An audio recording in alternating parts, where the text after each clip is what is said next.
Hello friends, welcome back. Anjali voice, स्वागत है आपका मेरे चैनल पर। और आज की कहानी का शीर्षक है गाने वाले गधे की कहानी। तो चलिए शुरू करते हैं। बहुत दिन पहले की बात है। पास के जंगल में भूखा गधा उदास रो रहा था।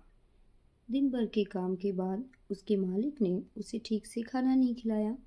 इस कारण वो उदास होकर रो पड़ा। पास से एक गीदड़ गुजर रहा था तो उसने भूखे गधे को देखा और पूछा, क्या हुआ गधा? तो गधे ने बोला, मुझे बहुत जोरों से भूख लग रही है और मैं यहाँ सब चर चुका हूँ, फिर भी बहुत भूखा हूँ। गधे की बात सुनकर शियार ने कहा, ओह, तुम जानते हो कि पास में एक वनस्पति का बगीचा है, तुम वहाँ जा सकते हो, पेट भरकर खा सकते हो। तो गधे ने कहा, कृपया मुझे वहाँ ले चलो। ये सुनकर गिदड़ ने गधे को उस बगीचे तक ले चला और एक बार सब्जी के बगीचे में वो लोग पहुंच गए। फिर चुपचाप ताजी सब्जियां चबाते हैं, तभी उनके पास में किसी के आने की आवाज़ आई।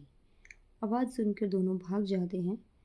दोनों ही जानवर हर दिन सब्जी के बगीचे में जाते और पेट भर के खाते थे, लेकिन उनकी किस्मत एक दिन खराब थी। उन्हें एक किसान ने देख लिया और भगा दिया। उस दिन दोनों जानवर भूखे थे। जैसे रात हुई, गिदड़ ने सुझाव दिया कि वे वापस सब्जी के बगीचे में जाएं ताकि उन्हें फिर से पेट भर खाने को मिले। रात हो गई। गधा और गिदड़ चुपचाप बगीचे में घुस गए और पेट भर के खाने लगे। खाते वक्त गधे के मन में कुछ सूझा और उसने कहा कि इतना स्वादिष्ट खीरे और चांद को देखो, ये इतना सुंदर है कि मैं एक गाना गाना चाहता हूँ। ये सुनते गिदड़ ने कहा, अभी नहीं, तुम यहाँ से नहीं गा सकती, लेकिन मैं चाहता हूँ। तो गधे ने गुस्से में कहा। गिदड़ ने उसे बहुत समझाने की कोशिश करी, लेकिन उसने एक भी बात नहीं मानी। गधे ने गाने के लिए जैसे आह भरी, थोड़ी दूर पर किसान और उसके परिवार ने एक गधे की रेंगने की आवाज़ सुनी।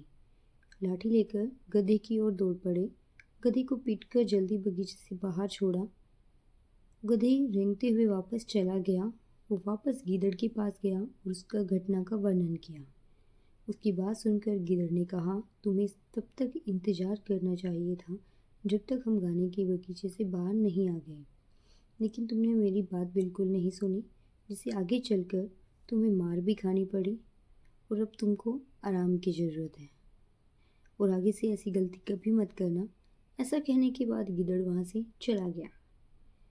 इस कहानी की शिक्षा ये है कि कोई भी चीज़ करने का एक उचित समय है, स्थान है। आपको चीज़ों को करने के लिए हमेशा समय और स्थान का ध्यान रखना चाहिए। ऐसी और कहानियों के लिए मेरे चैनल को लाइक, सब्सक्राइब, शेयर कीजिए। मिलते हैं नेक्स्ट वीडियो में। तब तक के लिए टाटा, बाय बाय।